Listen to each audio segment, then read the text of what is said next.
ہوتی ہے. لیکن میں آپ کو اس سے بڑھ کر، چونکہ وہ ہماری منسٹری کا نہیں ہے لیکن اس سے ریلیٹڈ ہے، میں آپ کو اس سے بڑھ کر وہ بتا دوں کہ پوری پاکستان میں ابھی خیبر پختونخوا سے ہم نے صحت انصاف کارڈ کا آغاز کیا تھا. اور اس کا مطلب کیا ہے؟ اس کا مطلب یہ کہ اگر آپ کا پختونخوا کا شناختی کارڈ ہے اور آپ اللہ نہ کرے کراچی میں بھی بیماری آئی تو آغا خان میں بھی 10 لاکھ تک آپ کا علاج جو ہے وہ ریاست کی ذمہ داری ہے. اس طرح اگر آپ لاہور میں ہیں یا کوئٹہ میں کسی بھی اسپتال میں آپ چلے جائے تو آپ کا علاج مفت بھی ہوگا اور بہترین بھی ہوگا. تو میں مبارکباد آپ کو کیا پیش کرنے جا رہا ہوں کہ خیبر پختونخوا سے آغاز ہوا تھا. پہلے ہم نے 60% کی آبادی کو یہ صحت انصاف کارڈ دیا. پھر اس کے بعد آج کے دن جب میں آپ سے بات کر رہا ہوں تو 100% خیبر پختونخوا کی آبادی کو، چاہے وہ ملک کے کسی بھی حصے میں ہو، اسلام آباد میں ہو، وہ شفا یا پہ قائد اعظم ان اسپتالوں میں جا کے اپنا مفت اور بہترین علاج کر سکتے ہیں. تو اس کا آغاز جہاں سے ہوا تھا، یہ ہم ریاست کی جب بات کرتے ہیں ہمیشہ کہتے ہیں ریاست ہوگی ماں کے جیسی. اب ریاست کا کام یہ کوئی کسی کے اوپر آپ کا احسان نہیں ہے، یہ ریاست کا فرض ہے. لیکن جب ہم مفت اور بڑے پرائیویٹ اسپتال میں بہترین علاج کی بات کرتے ہیں تو یہ ترقی یافتہ ممالک میں بھی بہت چند میں یہ یونیورسل ہیلتھ انشورنس موجود ہے. یہ ہر جو ترقی یافتہ ملک ہے وہاں پہ بھی موجود نہیں. وہاں سے آغاز ہوا تھا. آزاد کشمیر اور جی بی سے تعلق رکھنے والے ان کے لیے بھی اناؤنسمنٹ، اور اس کا آغاز ہو گیا دسمبر 2021 اسی سال. پورے پنجاب کی آبادی 100%، مطلب چاہے آپ پولیس ہو، آپ ڈاکٹر ہو، آپ کلاس 4 ملازم ہو، آپ کا کسی جماعت سے تعلق ہے، اس کو نہیں دیکھا جائے گا. یونیورسل ہیلتھ انشورنس ہوگا اور پوری پنجاب تک چلے جائیں گے.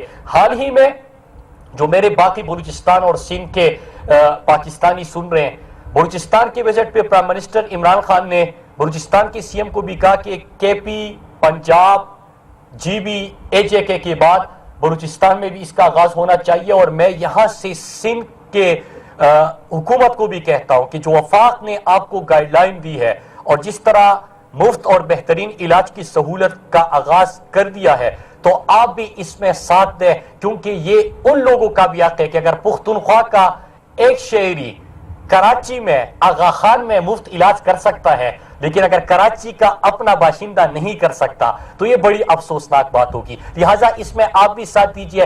پورے پاکستان میں انشاءاللہ جب ہم علاج مفت کریں گے تو ذرا ایک لمحے کے لیے سوچیں، یہ جب تک کسی میں معاشرے میں احساس اور رحم ختم ہو جائے تو وہ معاشرہ ترقی نہیں کر سکتا. اگر آپ نے اپنے عام طبقے کا سوچا، جس طرح آئی جی صاحب آپ نے بڑا ہمارے لیے بھی کام آسان کر دیا، کیونکہ ہر کیبنٹ کی میٹنگ کے آغاز میں پرائم منسٹر صاحب کا 1 گھنٹہ جو ہر منسٹر سے سوال ہوتا ہے وہ یہ ہوتا ہے کہ آپ سڑک بنا رہے ہو، یہ تو آپ کا فرض تھا. اگر آپ کی جس منسٹری کی جو آپ کے کام تھے وہ تو آپ کے فرض تھے، آپ نے فرائض سے ہٹ کر آپ نے عام طبقے، کمزور طبقے اور لوگوں کی آسانی کے لیے کیا کیا، تو اس کے اوپر پرائم منسٹر صاحب ہمیشہ زور دیتے ہیں. اور آپ نے پہلی ہی 7-8 ایسے انیشیٹوز لے لیے جو کہ ہمارے ٹو ڈو لسٹ میں ابھی نہیں تھا. تو ویل ڈن. میں پوری ٹیم کو آپ کی خراج تحسین پیش کرتا ہوں. ایک اور چیز یہاں پہ کہ جب ہم یہ مفت اور بہترین علاج کی بات کرتے ہیں، یاد رکھیں کہ نہ صرف یہ کہ ریڑھی والا، رکشے والا، ایک ڈرائیور، ایک دکاندار، ان کے لیے نہیں، آپ تنخواہ دار طبقے سے پوچھیں، آپ خود ساری جو یہاں پہ بیٹھے ہوئے ہیں ان سے پوچھیں. سب سے بڑی ٹینشن اور فکر کس چیز کی ہوتی ہے کہ اللہ نہ کرے گھر میں بیماری آ جائے گی تو آپ کے پاس آپشن کیا بچتے ہیں؟ 2 آپشن ہوتے ہیں، کیونکہ آپ کی تنخواہ میں تو آپ اپنے گھر کو چلا سکتے ہیں، بلکہ جب مہینے کا آخری دن ہوتے ہیں تو آپ دیکھتے ہیں کہ کس طرح اس کو پورا کروں گا. لیکن اگر بڑی بیماری آ جائے تو آپ اس میں نہیں کر سکتے، اور یا تو آپ کسی سے ادھار مانگتے ہیں، کسی کا دروازہ کھٹکھٹاتے ہیں، یا اپنے پیاروں کو اللہ کے رحم و کرم پہ اس طرح چھوڑ دیتے ہیں. لیکن ریاست نے یہ ذمہ داری اٹھا لی اور اللہ کا شکر ہے آغاز ہو چکا ہے. جہاں پہ بلوچستان میں تو پرائم منسٹر صاحب نے کہہ دیا ہے اور سندھ کو بھی میں کہتا ہوں کہ وہاں پہ بھی اس کا آغاز ہو جائے. دوسری چیز، آئی جی صاحب مختلف انیشیٹوز تو ہے، لیکن ایک آپ نے بات کی کہ یہاں پہ NHMP میں پوسٹنگ، ٹرانسفرز اور یہاں پہ ہمیشہ سے ایک معیار تو رکھا گیا تھا.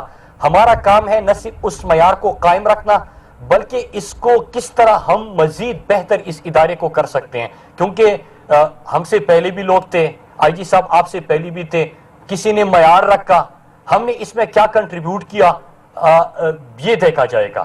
تو انشاءاللہ ہم نے اس میں مزید کنٹریبیوشن کرنی ہے. لیکن جو آپ نے پوسٹنگ ٹرانسفرز کے حوالے سے اور میرٹ کے حوالے سے بات کی, دیکھیے آپ اور پورے نہ صرف آپ کا ڈپارٹمنٹ بلکہ جتنے میری ذمہ داری ہے, میں نے پرائم منسٹر صاحب سے ہمیشہ یہی سیکھا ہے کہ آپ اگر آئی جی ہے تو ان کو جب لگایا جاتا ہے اور ان سے آپ رزلٹ مانگتے ہیں تو ان کو آپ نے اتھارٹی بھی دینی ہوتی ہے. اگر رسپانسبلٹی ان کی ہے, اتھارٹی ان کی ہے. ہم نے تو کبھی انٹرفیئر نہیں کیا اور آپ نے بھی سب کو یہی آزادی دی ہے. لیکن میرٹ سے کیا بہتری آتی ہے وہ قوم دیکھ رہی ہے کہ این ایچ ایم پی میں میرٹ تھا اور میں سندھ میں ایک پٹیشن ہوا تھا. یہ نہیں ہے کہ میں کوئی پولیٹیکل گفتگو کر رہا ہوں, میں اس کے اوپر بات کر رہا ہوں کہ کوئی پٹیشن تھا اور اس میں یہ تھا کہ ہزاروں کرمنلز بھرتی کیے گئے تھے. اور جے آئی ٹی عزیر بلوچ کی میں پڑھ رہا تھا تو اس میں تھا کہ تھانے بکتے تھے. آپ نے ایس ایچ او کی بات کی نا کہ ایس ایچ او سب سے عام پوسٹ ہوتی ہے, تو تھانے بکتے تھے. اگر تھانے بکنے لگے تو آپ عوام کو اور شہریوں کو کیا حفاظت دیں گے؟ آپ کس طرح ان کو محفوظ بنائیں گے؟ اگر آپ ہزاروں کرمنلز بھرتی کر دیں اور میرٹ پہ آپ کی بھرتیاں نہ ہو تو آپ وہاں پہ معاشرہ تو ایک انسانی معاشرہ ہی نہیں, وہ تو جنگل جیسا قانون بن جائے گا. تو لہٰذا ہم سب کو اس کو دیکھنا ہوگا, میرٹ پہ فیصلے کرنے ہوں گے. میں دو تین اور چیزیں, کیونکہ این ایچ ایم پی مطلب یہ کہ لوگ سڑکوں کا بھی سننا چاہتے ہیں, اور آئی جی صاحب آپ کی ایونٹ سے فائدہ اٹھاتے ہوئے میں قوم کو یہ کہہ دوں کہ آپ دیکھ رہے ہیں کہ روزانہ کی بنیاد پہ فوگ جب ہوتا ہے تو آپ کو ہمارے آفیسرز جوان نہ صرف اپنی ذمہ داریاں نبھاتے ہیں بلکہ جو ہمارا ہم سفر ایف ہے, آپ کو سفر آپ کی جب ٹریول کرتے ہیں تو اس سے پہلے آپ کو سڑک کی حالت کا بھی بتاتے ہیں, کنڈیشن کا بھی بتاتے ہیں, ویدر کا بھی بتاتے ہیں, فوگ کا بھی بتاتے ہیں. پھر اس کے ساتھ روزانہ شام کو اور صبح سویرے آپ کی طرف سے میڈیا پہ بھی خبر جاتی ہے. میں میڈیا سے اپیل کروں گا کہ این ایچ ایم پی اپنی ذمہ داری نبھا رہا ہے, لیکن اس کے ساتھ کبھی کبھار عوام کی طرف سے اگر آپ کسی کی گاڑی روک رہے ہیں کہ فوگ ہے آگے آپ نہیں جا سکتے, تو ظاہر سی بات ہے کہ اس کو تو ٹریول کرنا ہے. وہ یہ نہیں دیکھتا, آپ ہماری سوسائٹی کو جانتے ہیں, وہ یہ نہیں دیکھتے کہ میری بہتری کے لیے ہے. اگر میں اس میں سفر کروں گا تو نہ صرف اپنے لیے بلکہ دوسروں کے لیے بھی نقصان دہ ثابت ہو سکتا ہے. تو میں میڈیا سے اپیل کرتا ہوں کہ اس طرح اویئرنیس پروگرام یہ شروع کر دیں. ہم خود کیا کر رہے ہیں کہ ہر ٹول پلازے جب آپ جاتے ہیں تو وہاں پہ آپ کے لیے مختلف روڈ سیفٹی ایجوکیشن کے حوالے سے مختلف آپ کو وہاں پہ پمپلیٹس اور پیغامات ان کی طرف سے شروع کیے جا چکے ہیں. اس کے ساتھ جو اسکول کے بچے ہیں ان کو بھی روڈ سیفٹی ایجوکیشن دینے کا انہوں نے آغاز کر دیا, بلکہ سلیبس کا حصہ بنا دیا ہے.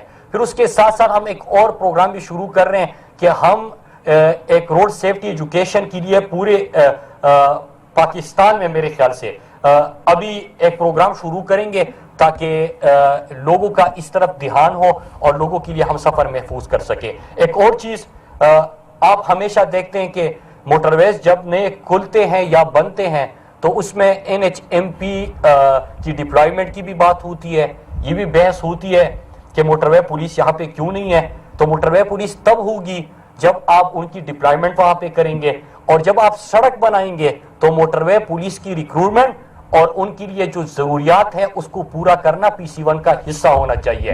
یہ پاکستان میں نہیں تھا اور ابھی ہم نے اس کا آغاز بھی کر دیا کہ جب بھی سڑک بنے گی تو سڑک میں نہ صرف ہم یہ کہ سڑک بنائیں گے, موٹر وے بنائیں گے, لیکن اسی دن وہاں پہ جو ڈپلائمنٹ ہوگی ان کی ریکروٹمنٹ کے لیے پی سی 1 میں اس کو حصہ بنا دیا ہے, شامل کر دیا ہے. نہ صرف یہ کہ ریکروٹمنٹ اور ان کی ڈپلائمنٹ بلکہ ان کے لیے کیمرہ, جو ان کے لیے ضروریات ہے, جو گاڑیاں چاہیے وہ بھی اس میں ہم نے ڈال دیے ہیں. اور جب بھی اب انشاءاللہ سڑک جس طرح حیدرآباد سکر آ رہی ہے, کاریا سیالکوٹ آ رہی ہے, بلکسر میاوالی آ رہی ہے, باقی ہمارے موٹر ویز آ رہے ہیں تو اس میں اس کو شامل کیا جائے گا.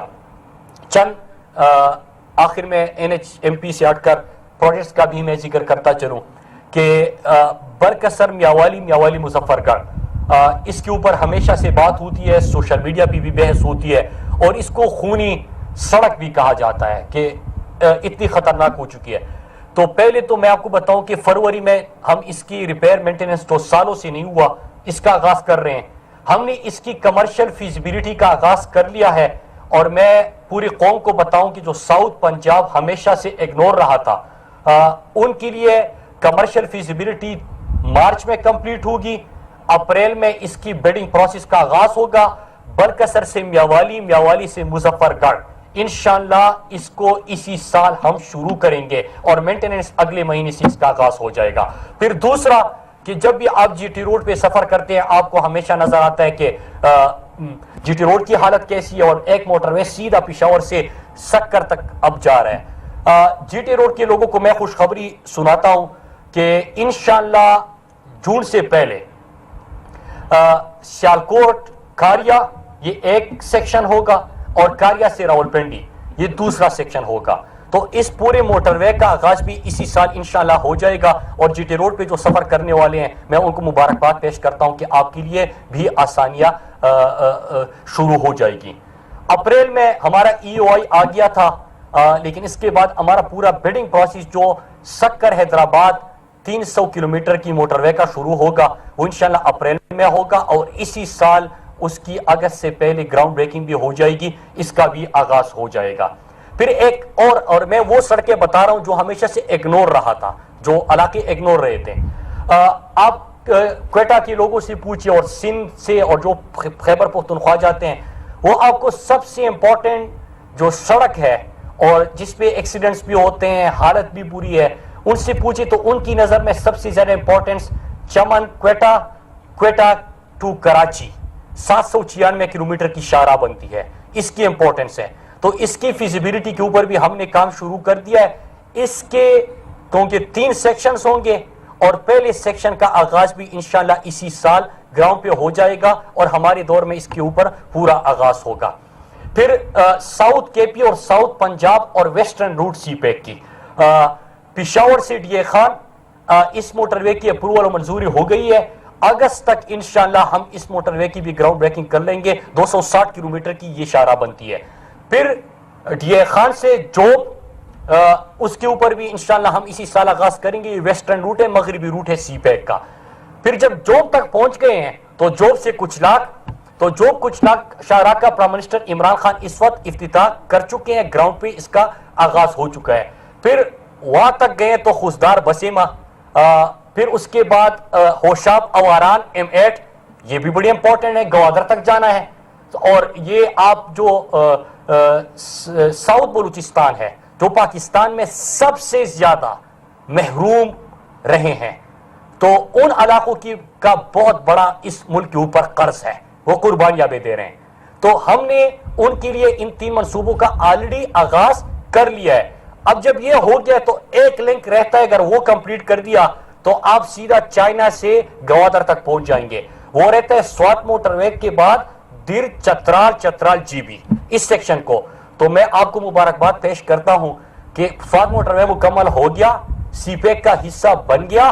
اب اس کا دوسرا سیکشن اپریل میں آغاز ہو رہا ہے, اور اس کے ساتھ اگست تک در موٹر وے کا بھی آغاز ہو رہا ہے, اور شندور کی شاہراہ کا بھی مارچ میں پرائم منسٹر عمران خان صاحب افتتاح کرنے جا رہے ہیں. تو چائنا سے گوادر تک جو آپ کے محروم اور پسماندہ علاقے تھے سی پیک میں, ان کو نہ صرف شامل کیا گیا بلکہ اس ترقی کے ثمرات ان علاقوں تک بھی پہنچیں گے. میں بلوچستان کے لوگ south Punjab, Muzaffargarh, D A Khan, D G Khan, بلکسن, میاوالی, میاوالی مظفر گڑھ, یہ بھی ہو گیا. تو یہ تمام شاہراہ یہ وہ علاقے ہیں کہ ہمیشہ سے محروم رہے تھے, اور ہم نے اس کو شامل کر دیا. ایک اور چیز یہاں پہ میں, آپ نے آئی جی کلیم امام صاحب کو سنا, ہمیشہ بڑی خوبصورت گفتگو کرتے ہیں اور کام بھی اسی انداز سے اور اتنا ہی بہترین کرتے ہیں, اور ان کی پوری ٹیم جو ہمارے آفیسرز یہاں پہ بیٹھے ہیں انہوں نے بات کی. لیکن جب بھی ہم ان انیشیٹوز کی بات کرتے ہیں, میں ہر جگہ پہ کہتا ہوں, ہمیں جواب میں ایک ہی چیز کہی جاتی ہے, ہم نے سڑک بنائی تھی. ہم کہتے کہ ہم نے احساس پروگرام, مفت علاج, باہر پاکستان کی بہتر نمائندگی, بڑے بڑے انیشیٹوز, 3 ڈیموں کے اوپر کام شروع کر دیا. یہ تمام چیزیں کہنے کے بعد ایک ہی جواب آتا ہے, وہ سڑک بنا رہے تھے. سڑکیں ہم 300% زیادہ بنا رہے ہیں. جو میں نے آپ کے سامنے کہا, اس وقت جو ہم ایگزیکیوٹ کر چکے ہیں وہ 52% زیادہ کر چکے ہیں اپنے پہلے 2 سالوں میں, اور جو انشاءاللہ ہم اسی سال شروع کر چکے ہیں یا کر لیں گے 6147 کلومیٹر. مطلب یہ کہ پچھلے 10 سال میں جتنی سڑکیں بنی تھی اس سے بھی 2-3 گنا زیادہ سڑکیں انشاءاللہ ہمارے وقت میں بنی گی. تو میں آپ سب کو مبارکباد پیش کرتا ہوں. اور ایک اور چیز میں یہاں پہ کہوں کہ ہم صرف سڑکوں کے اوپر پیسے نہیں لگا رہے. جو ویژن کی آج صاحب نے بات کی, ہمارا ویژن یہ ہے کہ انشاءاللہ NHA, ہمیشہ سے کہا جاتا تھا کہ NHA کو بس پیسے دو, اور فنڈز آتے تھے, سڑکیں بنتی تھی, بات ختم. ہم نے سب سے پہلے یہاں پہ اکاؤنٹیبلٹی کی 20 بلین کی ہم نے ریکوری کی. نمبر 2, ہم نے یہاں پہ ٹرانسپیرنسی اور ٹرانسپیرنٹ سسٹم دینے کے لیے ہم نے ای بلنگ اور ای ٹینڈرنگ کا آغاز کر دیا. مطلب یہ کہ جتنا ہم انسانی اس میں عمل دخل کم کر سکتے ہیں وہ ہم نے اس کی کوشش کی. پہلی ای بلنگ کا آغاز ہم نے حق لڑی خان سے کیا تھا. ایک اور چیز اس کے ساتھ ویژن یہ ہے کہ انشاءاللہ پہلے دن ہم نے قوم سے وعدہ کیا تھا کہ ہم جب چھوڑ کے جائیں گے 5 سال, تو اس میں 100 بلین تک ہم اپنا سال کا ریونیو لے کے جائیں گے. میں آپ کو یہ بتاؤں کہ ہم پہلے 2 سال میں جو ہم نے اپنا ریونیو جہاں سے آغاز کیا تھا ہم نے 50 بلین اس میں انکریز کیا ہے, 50 ارب انکریز کیا ہے.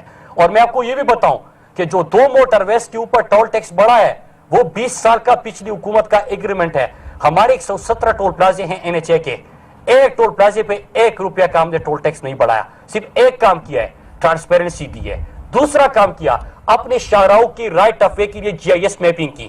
ہمیں پتہ ہے کہ ہماری شاہراہ کے رائٹ آف وے پہ کتنی کمرشل ایکٹیویٹی ہو رہی ہے. ہمیں پتہ ہے کہ وہاں پہ کون کون سی ایکٹیویٹی, کہاں سے ریونیو آنا تھا وہ نہیں آ رہا. تو ہمیں جب وہ پتہ چلا تو اس کے بعد آپ کا ریونیو بھی بڑھا, ٹرانسپیرنسی دی. اور انشاءاللہ سڑکیں بنائیں گے, اس سے زیادہ بنائیں گے, لیکن مستقبل میں اپنے پیسے سے بنائیں گے. اور جو موٹر ویز میں نے آپ کو بتا دیے یہ انویسٹمنٹ سے بنی گی. پبلک پرائیویٹ پارٹنرشپ ہوگا, ہم انٹرنیشنل بڈ دیں گے, لوگ آئیں گے, انویسٹ کریں گے, اور جو پہلے سڑکوں پہ پیسہ لگتا تھا ہم پرائم منسٹر عمران خان کو کہیں گے کہ مفت صحت آپ دے رہے ہیں, مفت تعلیم دینے کی آپ کوشش کر رہے ہیں, ان چیزوں پہ آپ یہ پیسہ لگائے. انشاءاللہ ہم آپ کو 3 گنا, تو پہلے 2 سالوں میں ہم نے زیادہ کا افتتاح کر دیا, اس سے زیادہ بھی ہم اپنے پسماندہ علاقوں کی ترقی کے لیے کریں گے. اور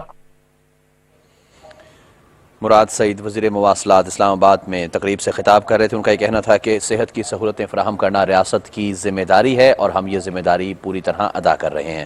ناظرین, اب آپ کو سیالکوٹ لے کر چلتے ہیں جہاں معاون خصوصی اطلاعات پنجاب ڈاکٹر فردوس عاشق اوان میڈیا سے گفتگو کر رہی ہیں. کی پشت پناہی کرتا رہا, بلکہ آج میں آپ کو ایک لسٹ دوں گی اور میڈیا میں ہم اس کو ریلیز کریں گے اور یہ مزید بھی آپ کے پاس ہوگی. ان نون لیگ کے 50 سرکردہ رہنما MPA اور MNAs, وہ تمام اس 50 کی لسٹ کے اندر نہ صرف بے نقاب ہوئے ہیں بلکہ یہ وہ سارے وہ افراد ہیں جنہوں نے دونوں ہاتھوں سے آپ کی, پبلک کی, حکومت کی, سرکار کی جو ریاست کی پراپرٹی تھی اس کو گدھ بن کے نوچا. اور اس کی مد میں یہ 50 ناموں میں بڑے بڑے آپ کو وہ شخصیات اور نام بھی نظر آئیں گے جو میڈیا کی سکرین میں سب سے زیادہ اس وقت جو ہے وہ عوام کی حمایت میں مشکلات کے تدارک کے لیے مگرمچھ کے آنسو بہا رہے ہیں. اس میں میاں جاوید لطیف صاحب کا نام سر فہرست بھی آپ کو نظر آئے گا. خرم دستگیر صاحب کے والد محترم کا نام بھی اس میں آپ کو نظر آئے گا. اور آپ پڑھتا جا اور شرماتا جا. یہ اس کو ایک ایک صفحے کو جب آپ کھولیں گے تو آپ کو ہر صفحے پہ ان عوام کے درد میں نڈال نون لیگ کے اس ٹولے کی کارستانیاں نظر آئیں گی اور یہ لسٹ آپ کو سرکولیٹ کریں گے. آج چونکہ ہم جو آپریشن ہوا اس کے حوالے سے یہ کھوکھر برادران یہ وہ ٹولہ اور گینگ تھا جو جعلی راج کماری کو 50 لاکھ کے پرس گفٹ کیا کرتا تھا، اور یہ بڑی بڑی گاڑیاں، گھر اور ہر طرح کی سہولت کاری درباری اور ہواری بن کے ضلع سبحانی کے شاہی خاندان کو فراہم کرتے تھے۔ آج 38 کنال سرکاری اراضی جو ہے وہ ان کے قبضے سے چھڑائی گئی ہے، اور جس کی مالیت جو ہے وہ 1.25 ارب روپیہ بنتی ہے۔ ADCR لاہور اور SSP لاہور کی زیر نگرانی آج یہ آپریشن مکمل کیا گیا، اور وزیر اعلیٰ عثمان بزدار نے اس حوالے سے خود نگرانی کی کہ کسی کے ساتھ زیادتی نہ ہو۔ کاغذات کو سامنے رکھتے ہوئے وہ تمام جو ریکارڈ ہے اراضی کا، اس کی انتقال سے لے کے جمع بندی تک ہر فرد جو آج اس گینگ سے واگزار کرائی گئی وہ جعلی ہے، اور جس پہ انہوں نے فیک ڈاکومنٹس بنا کے قبضہ کیا ہوا تھا۔ جہاں ہم لاہور کی بات کر رہے ہیں، یہاں سیالکوٹی ٹھگ کا ذکر نہ کریں تو وہ بھی ہمارا جو عوام دوست پبلک انٹرسٹ کے انیشیٹو ہیں، ان کی کارستانیاں بتائے بغیر ادھورے رہتے ہیں۔ جہاں بہتی گنگا میں ساری نون لیگ ہاتھ دھو رہی تھی، بلکہ پاؤں اور پورے کا پورا جسم جو ہے وہ غلاظت سے جو بھرا ہوا تھا، وہ اس گنگا میں نہا کے صاف ہونے کی کوششوں میں تھے، وہاں سیالکوٹی ٹھگ صاحب نے 62 کنال کی جو اراضی ہتھیائی جو پبلک پارک کے لیے مختص تھی، اور اس 62 کنال کو انہوں نے اپنی بیگم اور اپنے بیٹے اسد کے نام سے وہ انکروچمنٹ کی، اور اس کو ناجائز ہاؤسنگ سوسائٹی کے اندر شامل کروایا، اور کینٹ ہاؤسنگ سوسائٹی جو ہے اس کے اندر 62 کنال کی اراضی شامل کر کے انہوں نے جو سرکاری غیر سرکاری گٹھ جوڑ تھا اس کے ذریعے اربوں روپے کمائے، اور اس کے علاوہ ناجائز اثاثوں کے جو آمدن سے زائد اثاثے، ان کا کیس نیب میں زیر التوا ہے، اور اس حوالے سے وہ نیب کے شکنجے میں بھی ہیں۔ اس کے علاوہ شاہی خاندان کے جو بہت ہی یہاں پہ سیالکوٹ میں موجود جو اعلی کار تھے، اس میں ایک نام آتا ہے رانا لیاقت کا، اور یہ حضور جو ہیں وہ 5 غیر قانونی ہاؤسنگ سوسائٹیاں جن کو انہوں نے عوام کو جھانسا دے کے بغیر NOC کے تعمیر کی، اور زمینیں جو ہیں ان کو جعلی ڈاکومنٹ سے ٹرانسفر کیے، اور کہیں پہ بھی وہ جگہ ایگزسٹ نہیں کرتی تھی اکثریت، تو انہوں نے اس جگہ سے زائد رقبے کو بیچا اور عوام کو اربوں روپے کا چونا لگایا۔ اس حوالے سے بھی ان کی بھی انکوائری جو ہے وہ محکمہ اینٹی کرپشن میں زیر التوا ہے۔ چودھری اکرام صاحب اور FIR رجسٹر ہوئی ہے۔ چودھری اکرام صاحب ایک اور بڑا کاروباری نام جو آپ یہاں جانتے ہوں گے کہ سیاست کے اندر انہوں نے کس طرح سے اپنے کاروبار کو شامل کر کے اس خاص سیالکوٹی